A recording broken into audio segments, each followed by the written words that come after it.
पिछले वाले एपिसोड में हम लोगों ने देखा था यूनगी का प्लान, जिससे कि वो वैगनर को यहाँ पे प्लांट सुजाकू बनाएगा और ज़ूकी का काम खत्म कर देगा। और इस वाली वीडियो में हम लोग उसके आगे की ही स्टोरी देखने वाले हैं, जिसमें कि वैगलिन टकराएगा 8 लीफ शमन से, जो कि लेट स्टेज पर होता है सोल ट्रांसफॉर्मेशन के। वैगलिन अभी सोल ट्रांसफॉर्मेशन के पास आया भर है, अर्ली फेज पे है, इसलिए उसके लिए इस चीज को कर पाना नेक्स्ट टू इम्पॉसिबल होगा। लेकिन वो ऐसी सिचुएशंस में फंस जाता है कि उसके पास कोई और रास्ता होता ही नहीं है। के अलावा उसको 4 सेकंड इमॉर्टल क्लैन के बारे में काफी सारी चीजें पता लगने वाली हैं। वैगलिन बात कर रहा था ज़ाबूता से, जो कि उसको बता देता है कि उनकी जी है, उसके लिए वो दोनों बस प्यादे हैं और कुछ भी नहीं है। वैगलिन को एक जेट स्लिप मिल चुका था ज़ाबूता से, जिसमें डिटेल्स थी लियोमाई के 1000 चेंज रूथलेस डोमेन की। इसको देखकर उसके एक्सप्रेशंस बहुत ज्यादा बुरे हो जाते हैं। उसको पहले ही पता थी ये बात कि हाँ उसका ट्रू नेचर क्या हो सकता है, लेकिन वो उसको कंटिन्यूअसली पुश करने में लगी हुई थी, इसलिए वो ज्यादा जान नहीं पा रहा था। वो उस जेट को क्रश करता है, एंशिएंट ट्रांसफर एरिया को एक्टिवेट करता है और फिर वहां से डिसअपियर हो जाता है। उसके बाद वो रीअपियर होता है कंट्री ऑफ चू में, जहां पर कि बहुत ज्यादा बड़ा लैंड था जिसपे कि कोई लाइफ भी नहीं थी, क्योंकि वहां पर 4 सेकंड इमॉर्टल क्लैन ने बहुत हमले करे थे। जो स्काई रहता है वो डिम था एक ब्लैक क्लाउड के अंडर में, और एक बहुत बड़ा प्लांट इमॉर्टल ग्रेवयार्ड से वो हेवेंस में मान के चलो पियर्स कर रहा हो, जिससे कि सारी जो चीजें रहती है वो छोटी सी लग रही थी। जो चू क्लाउड स्काई सैक्ट होता है वो क्लैन के आगे नहीं टिक पाया था। उसके कल्टीवेटर्स रहते हैं, उनको आप कंट्रोल कर रहे हैं टैटूज। मॉर्टल जो रहते हैं ज्यादातर, उनको ज्यादा कोई फर्क नहीं पड़ा था। सिर्फ और सिर्फ जो विलेजेस रहते हैं बैटल जोन के आसपास और जिनके जो बच्चे रहते हैं उनको कल्टीवेशन के लिए ले जाया गया था।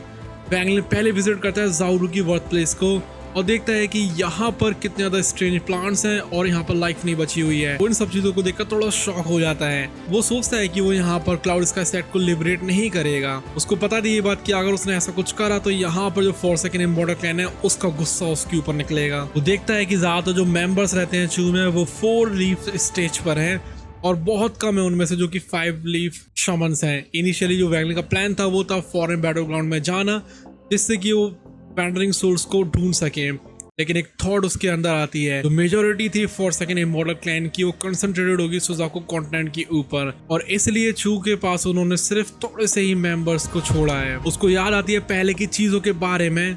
यहाँ पर उसने इमॉर्टल ग्रेवयार्ड का इनकम्प्लीट एक्सप्लोरेशन करा था और यहाँ पर उसको प्लैनेट छोड़कर जाना भी पड़ेगा, इसलिए उन रिसोर्सेज के बारे में वो इन्वेस्टिगेट करना चाह रहा था जो कि इमॉर्टल ग्रेवयार्ड में, जिससे कि फ्यूचर प्रिपरेशंस कर सके। वो एक जाइगेंटिक प्लांट के पास में पहुंचता है जो कि पूरे इमॉर्टल ग्रेवयार्ड के एंट्रेंस को कवर करके रखे हुए थी।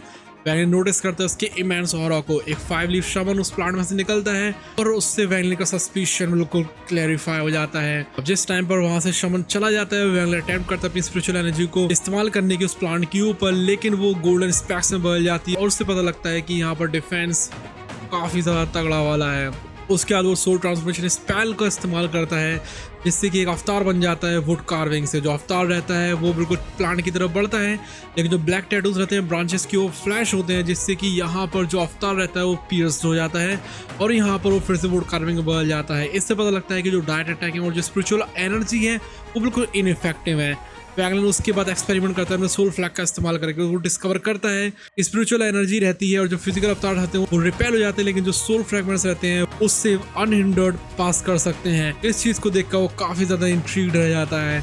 उसके बाद वो डिप्लॉय करता है 200 सोल फ्रैगमेंट्स को अपनी 1000 सोल फ्लैग से क्विलिन प्राइमरी सोल के साथ में, जिससे कि सोल फ्रैगमेंट आर्मर बन जाता है उसके आसपास।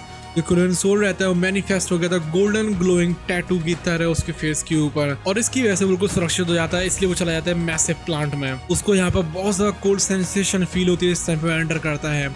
अंदर एक दुनिया थी जो कि बहुत ज्यादा ब्राइट थी और चमकने में लगी हुई थी। वहां पर जो ब्लैक गैस रहती है इमॉर्टल ग्रेवयार्ड से उसको एब्जॉर्ब कर रहे थे प्लांट्स। जो प्लांट का इंटीरियर था वो बहुत ज्यादा बड़ा था।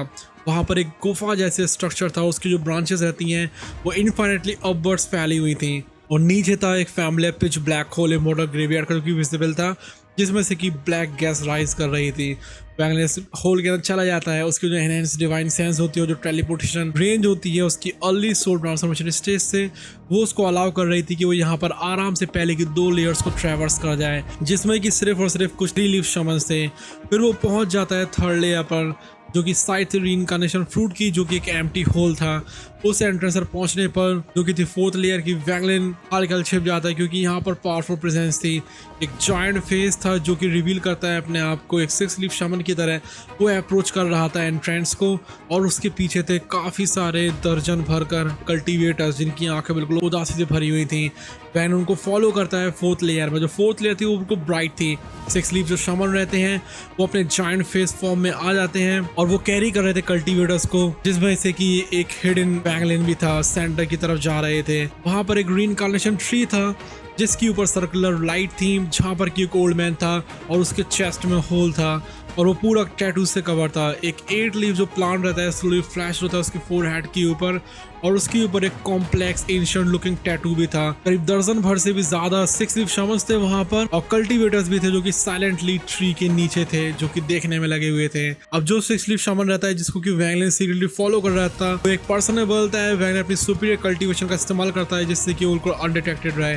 वो ऑब्जर्व करता है 8 लीफ शामन को रीइंकार्नेशन ट्री के ऊपर जो कि बहुत ज्यादा सीवियरली इंजर्ड था और वीक था, लेकिन फिर भी वो था एक 8 लीफ शामन। जितने भी शमन्स रहते हैं ट्री के आसपास वो एक लोटस पोजीशन में बैठ जाते हैं और वो एक कॉम्प्लेक्स चांट करना शुरू कर देते हैं जिससे कि जो टैटूज रहते हैं वो अपीयर हो रहे थे उनके सामने। और साथ ही साथ में 100 कोर फॉर्मेशन जो कल्टीवेटर्स रहते हैं जिनकी कल्टीवेशन लेवल लगभग बराबर थी, वो बेस तक आते हैं रीइंकार्नेशन ट्री के और बैठ जाते हैं। ये जो 8 लीफ शामन रहता है बहुत ज्यादा टेरिफाइंग रहता है। इसके साथ में जब फाइट होगी वैंगलिन की तो वैंगलिन पूरा हिल जाएगा अंदर तक। 6 लीफ शामन रहता है उसके बाद बहुत भयानक भाई दहाड़ मारता है और जो टैटूज रहते हैं उनको ट्री की तरफ भेज देता है। जो ट्री रहता है ट्रैम्बल होता है और एक सॉफ्ट स्नेक लाइक जो ब्रांच रहती है उसमें से ग्रो होने लगती है और वो रैप हो जाती है पूरी की पूरी उस कल्टीवेटर के अराउंड हवा में। वैन रहता है उसको समझ में आ जाती है कि जो ट्री है वो बहुत ज़्यादा इसेंशियल है 8 लीफ शामन को हील करने में। काउंटर जो टैटूज रहते हैं वो कल्टीवेटर्स के ऊपर अपीयर होना शुरू हो जाते हैं। उनकी जो बॉडीज रहती है वो ट्रैम्बल हो रही थी क्योंकि उनका जो न्यूट्रिएंट रहता है और जो स्पिरिचुअल एनर्जी रहती है पूरी ड्रेन हो रही थी इस ट्री ब्रांचेस के अंदर। ये जो एनर्जी रहती है वो कन्वर्ट हो जाती है मिस्टीरियस फोर्स में जो कि 8 लीफ शामन के चेस्ट के ऊपर जो वूंड था उसको हील कर रही थी और उसके ऑरा को रिस्टोर कर रही थी। वैंगलिन जो रहता है उसकी आइस तो कोल्ड थी, वो लाइटनिंग स्पीड में जाता है, अपीयर हो जाता है 8 लीफ शामन के पास में और अपने पाम को स्लैम कर देता है जिसमें कि सेलेस्टियल स्पिरिचुअल एनर्जी थी और वो जाकर खलती है उस लाइट के ऊपर जो कि सराउंड कर रही थी शामन को। ये जो पावरफुल अटैक था वो डिस्प्ले कर रहा था सोल ट्रांसमिशन कल्टीवेटर को, जिससे कि एक अर्थ शटरिंग साउंड आता है और जो सराउंडिंग 6 लीफ शामन्स होते हैं वो 1000 फीट पीछे फेंक जाते हैं, मुंह से खून फेंकते हैं। उनके टैटूज रहते हैं डिस्टेबलाइज होने लगे थे। एक जो शामन रहता है वो रियलाइज करता है वैंगलिन की कल्टीवेशन लेवल को और कहता है कि ये तो सोल ट्रांसफॉर्मेशन का कल्टीवेटर है। इसकी वजह से जो बाकी के 6 लीफ शामन्स होते हैं वहां से डरकर भाग जाते हैं। जो लाइट रहती है 8 लीफ शामन के आसपास वो शैडर हो जाती है और उसकी वजह से वो मुंह से खून फेंकने लगता है। जो एंशिएंट टैटू रहता है उसके हेड के ऊपर डिसेंड करता है इससे कि वैंग के स्पिरिचुअल एनर्जी को ब्लॉक कर सके और एक मोमेंट के लिए उसके अटैक को स्लो कर देता है। ये जो हल्का सा पॉज रहता है उसकी वजह से 8 लीफ शामन रोर मारता है कस के और म्यूटर की तरफ भागने की कोशिश करता है, लेकिन वैंगलिन कहता है तुम यहाँ से भाग नहीं सकते हो। उसकी जो आंखें रहती हैं वो एकदम से हार्डन हो जाती हैं। वो प्रेस करता है रीइंकार्नेशन ट्री के ऊपर, उसमें से एक क्रैकलिंग साउंड आती है और पूरा ट्री तो शैटर हो जाता है पीसेस में। उसकी जो ब्रांचेस रहती है वो टूट रही थी और उसमें से 100 या फिर ऐसी कुछ आसपास कल्टीवेटर्स रिलीज हो रहे थे। उनकी आइस क्लियर थी और उनका जो कंफ्यूजन रहता है वो धीमे धीमे करके खत्म हो जाता है। वैन कहता है जल्दी से इस प्लेस को छोड़ दो। उसके बाद वो 8 लीफ शामन के पीछे पड़ जाता है। वो रिलीज करता है मॉस्किटो बीस्ट को जिसमें कि अब इंटेलिजेंस आ चुकी थी क्योंकि यहाँ पर वो वैंगलिन के साथ में इतना टाइम से जो था वो समझ जाता है कि उसको करना क्या है। मॉस्किटो बहुत उसके दहाड़ मारता है और एक ब्लैक रे में बदल जाता है। वो भागते हुए 6 लीफ शामन में से एक का पीछा करने लगता है और उसे पकड़ लेता है और उसके बाद उस शामन के हेड के ऊपर अटैक करता है, उसको पूरा ड्राई कर देता है जब तक कि एक स्कैटल भर ना बचे। उसके बाद वो दूसरे के ऊपर चला जाता है। एक जो फ्रीड कोर फॉर्मेशन कल्टीवेटर था वो रिकॉग्नाइज कर लेता है वैंगलिन को, शाउट करता है फाउंडर, लेकिन जो वैंगलिन रहता है वो उसकी तरफ ध्यान नहीं दे पाता है। वो फोकस कर रहा था 8 लीफ शामन के ऊपर। जो 8 लीफ शामन रहता है वो एक बहुत ज़्यादा हायर रैंकिंग मेंबर था 5th एंसेस्टर के अंडर में, जो कि हैवली इंजर्ड हो चुका था late stage soul transformation cultivator की हमले की वजह से 1 महीने पहले। इसलिए वो डेस्परेटली यहाँ से भागने की कोशिश कर रहा था 11th फ्लोर के ऊपर जिससे कि उसको 3rd सिस्टर से प्रोटेक्शन मिल जाए, लेकिन जो वैंगलिन रहता है उसके पीछे पड़ जाता है। वो निकालता है अपनी सेलेस्टियल सॉर्ड को, इन्फ्यूज करता है उसमें सेलेस्टियल स्पिरिचुअल एनर्जी को, विस्पर करता है कि अपनी डेथ को एक्सेप्ट करो। वो स्लैश करता है, एक ब्राइट पावरफुल सॉर्ड एनर्जी निकलती है जो कि पूरे एंटायर 4th लेयर को इल्यूमिनेट कर देती है। जो 8 लीफ शामन रहता है उसको सेंस हो जाती है इमेंस पावर। वो दहाड़ मारता है कस के, पीछे की तरफ मुड़ता है। उसकी जो आईज रहती है वो मैडनेस से भरी हुई थी। वो अपने फोरहेड को स्लैप करता है, शाउट करता है एंसेस्ट्रल टैटू जो कॉम्प्लेक्स एंशिएंट टैटू रहता है जो कि उसके ऊपर फ्लोट कर रहा था। जिस टाइम पे वो हील कर रहा था वो एकदम से बाहर आ जाता है। वैंगलिन जो रहता है 1000 फीट की दूरी पर रुक जाता है। जैसे जो सॉर्ड एनर्जी रहती है वो कोलाइड होती है टैटू के साथ में, एक मैसिव बूम होता है, उसकी वजह से एक 30 फुट की शॉक वेव बनती है जो कि पूरे ग्राउंड को हिला देती है। जो टैटू रहता है वो शैटर हो जाता है क्रैकलिंग साउंड के साथ में, और जो 8 लीफ शमन रहता है उसकी आंखें डिम हो जाती हैं और उसकी जो लाइफ रहती है वो डिसिपेट होती जा रही थी। खून रहता है उसके चेस्ट में से निकलता है और एक बहुत ज्यादा भयानक वाली नजरों के साथ में वो उससे पूछता है कि तुम कौन हो। पहले कहता है कि मैं तुम्हें नहीं बताऊंगा कि मैं कौन हूँ। वो उस मारते हुए शमन के पास में चला जाता है, एक रेस्ट्रिक्शन उसके ऊपर लगाता है और फिर उसका सर अलग कर देता है उस सेलेस्टियल स्वॉर्ड से। लेकिन कुछ भी उस हेड को एग्जामिन करते टाइम वैंगलिन फर्दर आ जाता है क्योंकि वो कहता है कि इसमें तो कोई सोल ही नहीं है। यहाँ तक कि उसकी जो सोल रिफाइनिंग सेट की टेक्निक है उससे भी वो सोल का पता नहीं लगा पा रहा था क्योंकि यहाँ पर सोल एब्सेंट थी। वो देखता है एक ब्रोकन ब्लैक सिंबल जो कि आइडेंटिकल था एंसेस्ट्रल टैटू से जो कि स्कल के ऊपर एनग्रेव था। अब इस चीज के बारे में सोचकर वो उस स्कल को रख लेता है अपने बैग के अंदर। जो मॉस्किटो बीच रहता है वो वापस आ जाता है, उसका जो माउथ होता है वो सना हुआ था खून से और उसकी जो आंखें रहती हैं वो बहुत ज्यादा प्लेजर से चमकने में लगी हुई थी। अब वो मॉस्किटो बीच को भी स्टोर कर लेता है। उसके बाद वैंगलिन चेक करता है 4th लेयर को रीइंकार्नेशन ट्रीज के लिए और फिर उसके बाद वो डिसेंड कर जाता है 5th लेयर में। तो यहाँ पर भले ही वो शमन इंजर्ड था लेकिन फिर भी एक 8 लीफ शमन को वैंगलिन ने मार दिया है। अब हम लोग अगली वाली वीडियो में देखेंगे कि यहाँ पर वैंगलिन आ जाता है 5th लेयर में और वो मिलता है 3rd एंसेस्टर से।